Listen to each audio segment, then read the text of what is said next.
Assalamualaikum warahmatullahi wabarakatuh. Hai teman-teman semua, kembali lagi di Ruang Tanpa Hampa hanya di Podcast Mapa. Nah teman-teman, perkenalkan kembali lagi bersama aku, reporter muda SMA Negeri 4 Kota Bengkulu. Nah teman-teman, hari ini kita kedatangan tamu istimewa, yaitu ada Kepala Puskesmas Lingkar Timur, ada Bapak Nurse Heri Arjono, Escape MAP. Hai Bapak. Hai. Salam kenal sebelumnya Pak, perkenalkan aku Aladia. Nah, terima kasih Pak sudah berkesempatan hari ini menyempatkan waktunya untuk ngobrol bersama teman-teman semapa lainnya. Apa kabar Pak hari ini? Alhamdulillah sehat, baik. Nah, oke. Jadi teman-teman, adanya Bapak Heri Arjono hari ini kita akan membahas mengenai gerakan GP2SP. Nah, kalau dia langsung aja nih ya Pak, apa sih yang melatar belakangi adanya tercetusnya gerakan GP2SP? Oke.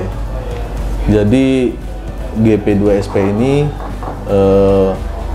gerakan pekerja perempuan sehat dan produktif.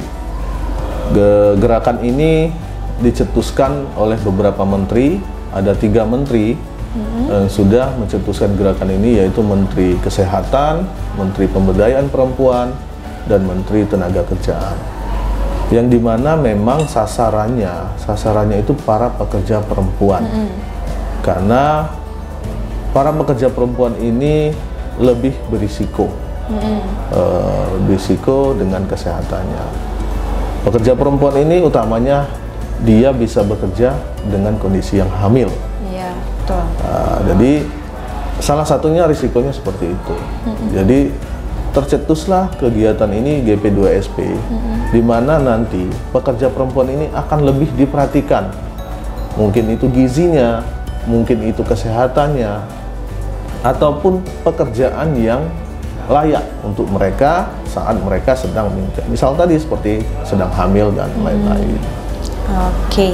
Nah, berarti tujuan dan sasaran utamanya itu adalah para perempuan ibu atau perempuan-perempuan yang bekerja gitu kan Pak.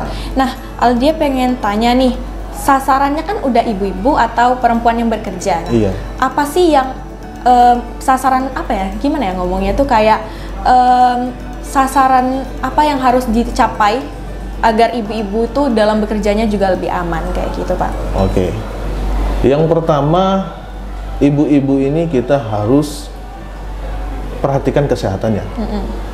Karena ibu-ibu tadi yang saya jelaskan tadi, ibu-ibu atau pekerja perempuan ini mereka mengalami ada namanya siklus haid, ada namanya kehamilan, dan juga ada yang ibu-ibu sedang menyusui, gitu.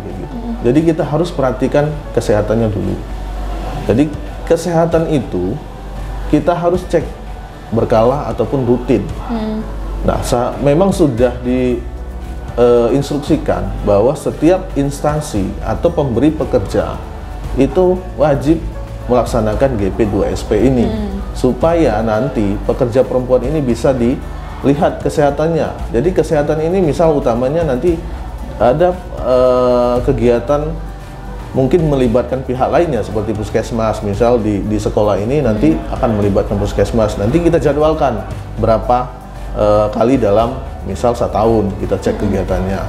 Nah, di situ kita akan memantau kesehatannya pekerja perempuan tadi. Jadi pekerja perempuan ini kita lihat mulai dari berat badannya, tinggi badannya, kemudian tensinya, mungkin kadar gula darahnya akan kita cek. Kemudian pada saat itu juga mungkin ada wanita hamil.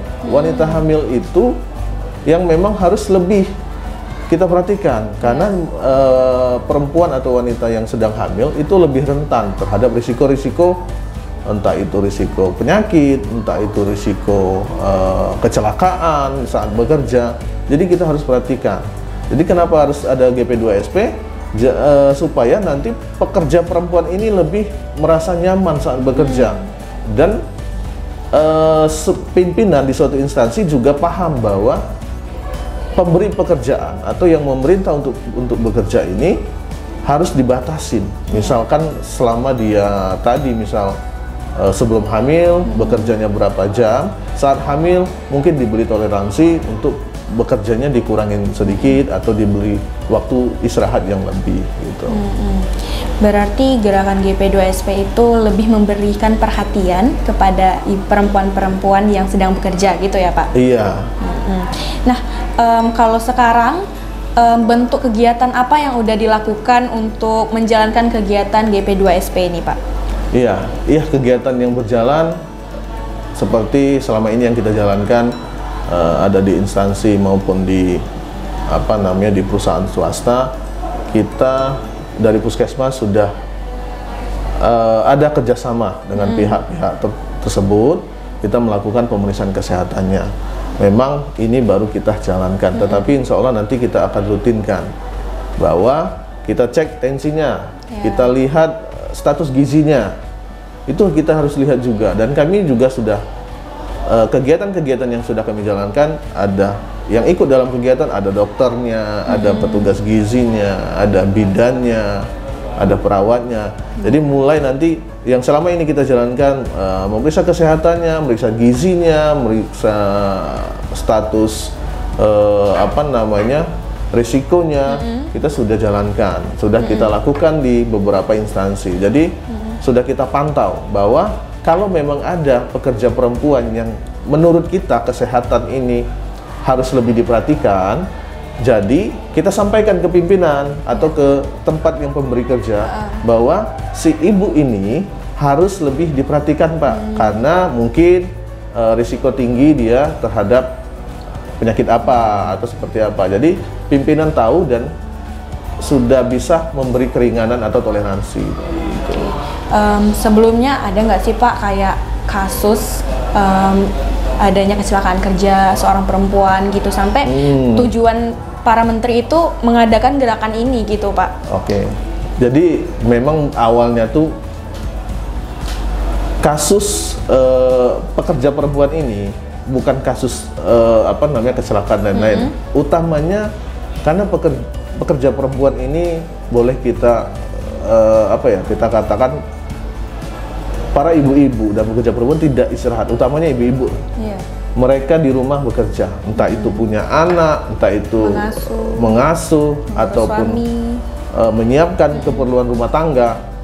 Di tempat kerja mereka juga kerja, ada jam kerjanya, ada waktu kerjanya, dan harus, apalagi misal di tempat swasta, harus sesuai dengan kontrak kerjanya gitu. Nah jadi selama ini pemerintah itu melihat perhatian dari pemberi pekerja itu masih kurang kepada perempuan-perempuan yang bekerja. Jadi mungkin tadi ibu-ibu menyusui, ibu-ibu menyusui, dia harus ada waktu untuk memberikan ASI ke anaknya. Jadi mungkin karena anaknya tadi harus tetap diberikan ASI eksklusif, jadi ada waktu untuk misal kalau dekat di rumah, pimpinan boleh atau memberikan toleransi sedikit untuk silakan pulang dulu menyusuin anaknya, nanti kalau sudah kembali lagi. Begitupun ibu hamil. Ibu hamil juga misal difasilitasi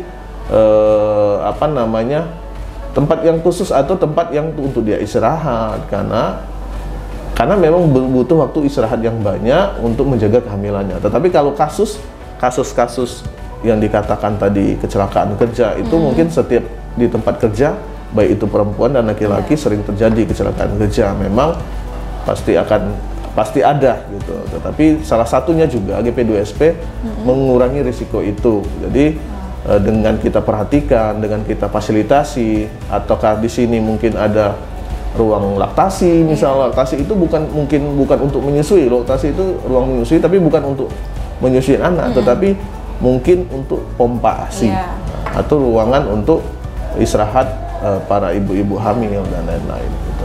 Oke, terima kasih Pak sudah memberikan banyak informasi sekali sehingga kita jadi tahu nih apa sih gerakan GP2SP gitu, tujuannya apa. Nah, sebelumnya Alodia ucapkan terima kasih banyak sekali lagi Bapak sudah mengesempatkan waktu untuk ngobrol bersama Alodia hari ini. Nah, bagi teman-teman semua, Alodia sudah berbagi nih tadi informasi tentang gerakan GP2SP. Jadi jangan lupa di like, komen, dan subscribe YouTube Media Center SMA Negeri 4 Kota Bengkulu. Sampai jumpa lagi.